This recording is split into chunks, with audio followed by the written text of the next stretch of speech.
Assalamualaikum warahmatullahi wabarakatuh. Halo, saya Fiza Tulasana.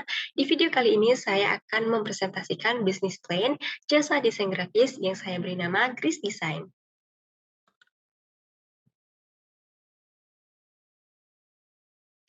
Pendahuluan meliputi latar belakang, tujuan dan manfaat, visi dan misi, prospek bisnis di masa mendatang.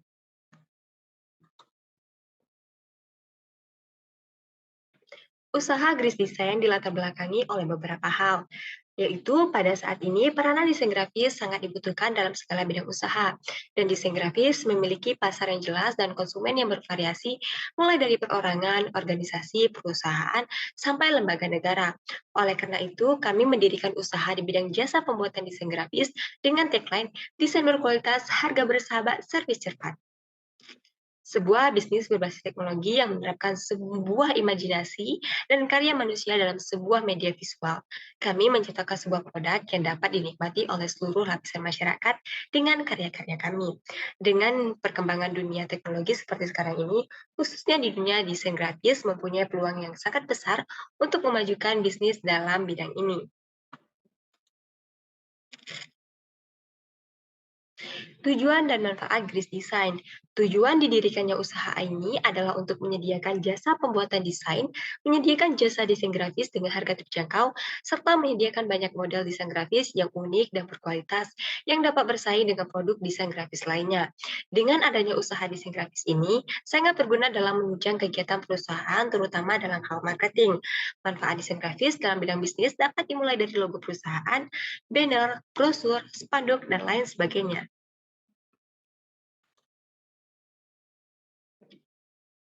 Visi dan misi Gris Design. Visi yaitu menjadi usaha di bidang desain grafis yang terkemuka, aktif, dan solutif. Misi memberikan kualitas yang maksimal, memberikan jasa layanan desain yang menyesuaikan keinginan klien, menjembatani dunia usaha melalui informasi yang efektif dan terpercaya. Prospek bisnis di masa mendatang. Seiring dengan arus perkembangan teknologi di Indonesia, desain grafis akan semakin dikenal di semua kalangan masyarakat dan sangat dibutuhkan dalam hal promosi maupun menyiarkan informasi. Usaha desain grafis ini akan terus berkembang dan memiliki prospek bisnis yang besar di masa mendatang. Karena jenis usaha ini berbasis teknologi. Teknologi semacam ini akan terus digunakan. Kegiatan usaha dan pemasaran meliputi profil usaha, struktur organisasi badan usaha, bentuk badan usaha, aspek pasar, dan pemasaran. Profil usaha. Nama bisnis yaitu Gris Design, bidang usaha melayani usaha di bidang jasa desain grafis, jenis badan usaha perseorangan, lokasi bertempat di Sungai Duren, RT 02, RW 09, Muaro Jambi, Provinsi Jambi. Pemilik Izatul Lasana, nomor kontak 0857 0958 2434. Struktur organisasi badan usaha meliputi CEO, Managing Director, Graphic Designer, dan Financial Manager. CEO bertugas untuk merencanakan kegiatan ke depan yang berhubungan dengan kelangsungan perusahaan, menyusun visi misi, membuat persetujuan pada setiap keputusan, menyusun struktur organisasi perusahaan, dan mengelola sumber daya manusia. Kemudian ada Managing Director, bertugas untuk mengendalikan usaha dan mengawasi kinerja usaha. Kemudian ada Graphic Designer, bertujuan untuk melakukan proses kreatif berdasarkan survei pasar dan permintaan dari klien. Kemudian ada Financial Manager, bertugas mengatur keuangan, mencatat pembukuan, dan menyiapkan laporan keuangan. Bentuk badan usaha perseorangan, sumber modal yaitu modal pribadi, perizinan yang diperlukan meliputi online single submission based approach, kemudian tanda daftar penyelenggara sistem elektronik. Aspek pasar dan pemasaran meliputi bisnis model canvas atau BMC. BMC meliputi key partners, meliputi perusahaan bahan baku percetakan, jaringan desain di sekitar, kemudian key activity meliputi marketing dan produksi, marketing atau ke konsumen, kemudian produksi, mulai dari mencari materi, membuat konsep, mendesain, mengecek desain, editing, ataupun revisi. Kemudian ada channel meliputi sosial media, kemudian ada Key resource meliputi tempat, jaringan internet, database, HP, komputer, dan printer.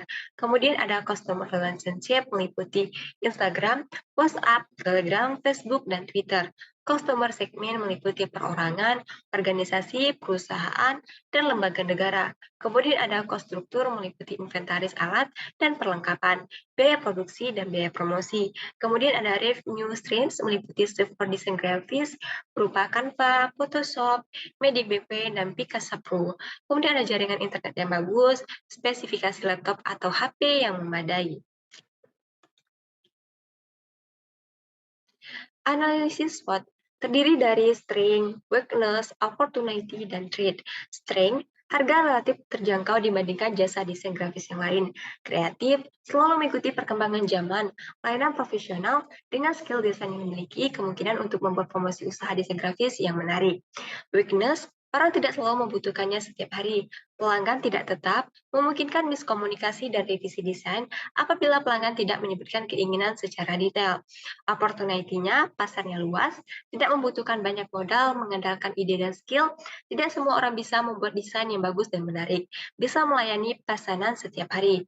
Untuk trade-nya, banyak pesaing, sangat memungkinkan muncul kompetitor baru, perbedaan selera dengan klien, kemudian banyak aplikasi desain di HP membuat para customer bisa mendesain sendiri sesuai dengan keinginan mereka.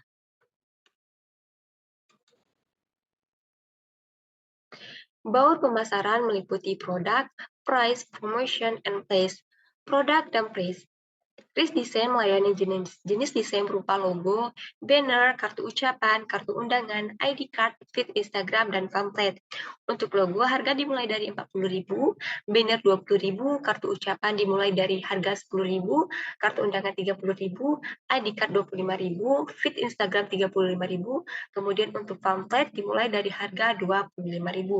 Harga yang tercantum dijadikan standar harga minimal pasaran Kris Desain. Harga menyesuaikan dengan kebutuhan.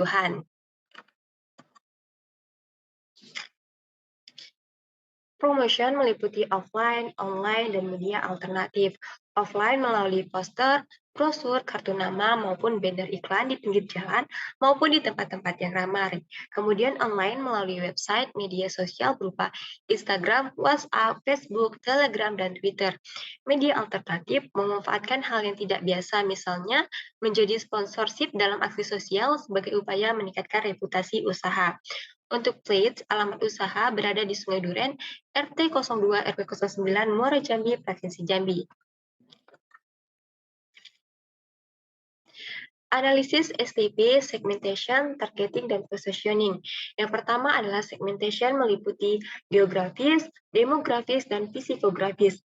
Geografis meliputi offline dan online, offline dari Muaro Jambi sampai ke Kota Jambi, untuk online seluruh Indonesia. Demografis, usia mulai dari 15 sampai 50 tahun, jenis kelamin adalah laki-laki dan perempuan, statusnya mahasiswa, pelajar, pengusaha, instansi pemerintah, pendidikan, ataupun swasta. Psikografis, mahasiswa yang mengikuti organisasi, pembisnis usaha, mempunyai kepraktikan, dan memiliki mobilitas tinggi. Yang kedua adalah targeting, meliputi low budget dan high budget. Low budget, klien yang mempunyai kecenderungan anggaran yang relatif rendah untuk karya desain, misalnya usaha perseorangan, UMKM, pelajar, dan organisasi di tingkat desa. High budget, klien yang mempunyai kecenderungan anggaran yang relatif tinggi untuk karya desain, misalnya perusahaan swasta, lembaga pemerintah, dan BUMN. Kris Desain lebih mengutamakan target yang low budget.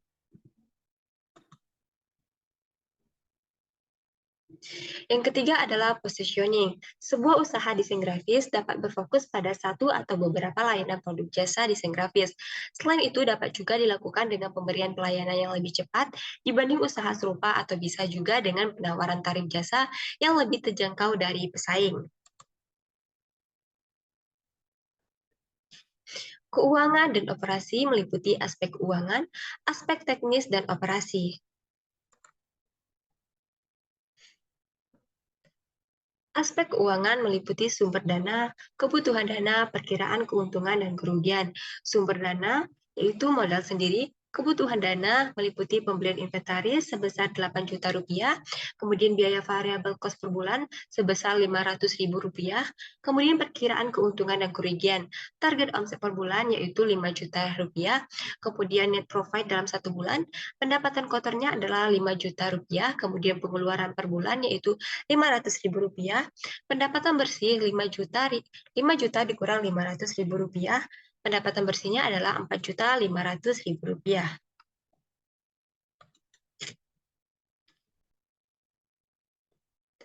Aspek teknis dan operasi meliputi lokasi, tata letak, pemilihan teknologi. Lokasi Gris Design dikondisikan pada coworking space di rumah yang beralamat di Sungai Duren, Muaro Jambi. Tempat ini masih cukup strategis karena dekat dengan jalan raya dan berada di sekitaran kampus. Kemudian tata letak. Ruangan usaha Gris Design terdiri dari dua ruangan pokok, yaitu ruangan manajemen dan ruangan produksi. Kemudian pemilihan teknologi meliputi peralatan dan software. Peralatan yaitu laptop, koneksi internet atau Wi-Fi, kemudian handphone, pentable, dan flash disk. Untuk servernya pengolahan vektor dan pixel. Biasanya saya menggunakan Photoshop dan Canva.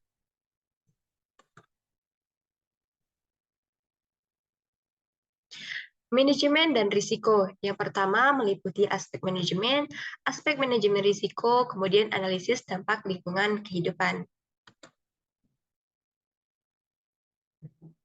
Aspek manajemen meliputi planning perencanaan, organizing pengorganisasian, execution pelaksanaan, controlling pengawasan, dan resource sumber daya yang digunakan. Planning ataupun perencanaan meliputi time planning, work planning, dan financial planning. Time planning seperti membuat timeline project yang harus disetujui oleh klien. Timeline dibuat secara detail mulai dari proses konsep, desain, VA, sampai produksi, tergantung dari permintaan klien. Kemudian work planning seperti membuat workflow yang jelas, tahapan demi tahapan disebutkan secara detail sehingga klien tidak bisa seenaknya mundur lagi ke tahapan awal jika sudah approval menuju tahapan selanjutnya. Kemudian financial planning sering disebut juga quotation yaitu penawaran harga. Mesti dihitung secara detail penggabungan antara desain fee dengan ongkos atau biaya lain seperti kertas, print, dan hal-hal lainnya berhubungan dengan desain yang dibuat. Kemudian ada organizing atau perorganisasian. Head Chief Official mengatur semua elemen dalam proyek tersebut. Kemudian ada execution ataupun pelaksanaan, meliputi operasi produksi, pembuatan desain, pembelian bahan baku, produksi dilakukan setiap saat. Selanjutnya adalah controlling pengawasan. Membuat sebuah form checklist dalam setiap proyek untuk menghindari kesalahan-kesalahan kecil. Form berguna untuk memeriksa kembali apakah desain yang telah kita buat sesuai dengan brief dan mandatory client. Seringkali karena kesalahan kecil, seorang desainer mengalami kerugian yang cukup besar. Selanjutnya adalah research atau sumber daya yang digunakan. Sumber daya manusia yaitu owner sebagai pelaksana proses produksi dan penjualan, dibantu oleh beberapa karyawan.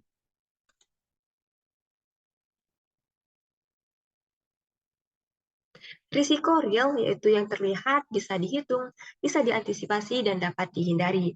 Yang pertama adalah munculnya pesaing. Solusinya membuat ciri khas desain yang berkarakter, lebih menarik, dan mengedepankan komunikasi yang baik.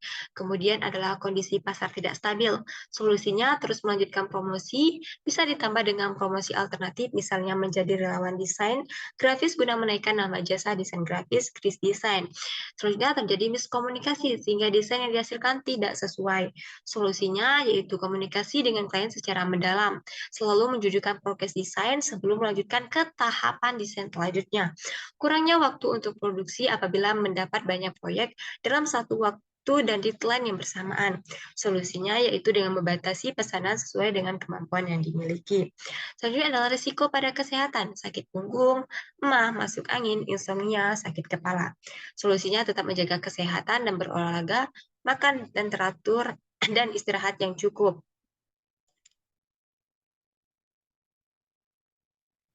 Selanjutnya adalah risiko psikologis yang tidak terlihat, tidak bisa dihitung, antisipasi, dan hindari. Memperoleh klien yang memiliki selera desain yang berbeda, memperoleh klien yang memiliki karakter yang kurang kooperatif, mood menggambar atau desain tidak ada atau buruk akan sangat mempengaruhi hasil desain. Kemudian kehilangannya motivasi, dan yang terakhir adalah menurunnya reputasi. Analisis masalah dan dampak lingkungan hidup. Pada usaha desain grafis ini tidak akan menimbulkan masalah dan dampak di lingkungan hidup apabila produksi dilakukan secara online.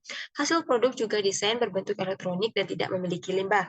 Namun, pada usaha ini juga melayani cetak yang hasilnya berupa kertas. Ini akan menimbulkan limbah kertas yang berdampak pada lingkungan hidup. Misalnya, semakin banyak pengguna kertas, maka semakin banyak pohon yang ditebang untuk menjadi bahan baku pembuatan kertas. Limbah kertas juga menghasilkan metana yang bisa menghasilkan gas rumah kaca yang kuat. Dalam menjalankan bisnis ini, kami akan selalu menjaga kebersihan lingkungan. Sekian presentasi kali ini dari saya akhiri. Wassalamualaikum warahmatullahi wabarakatuh.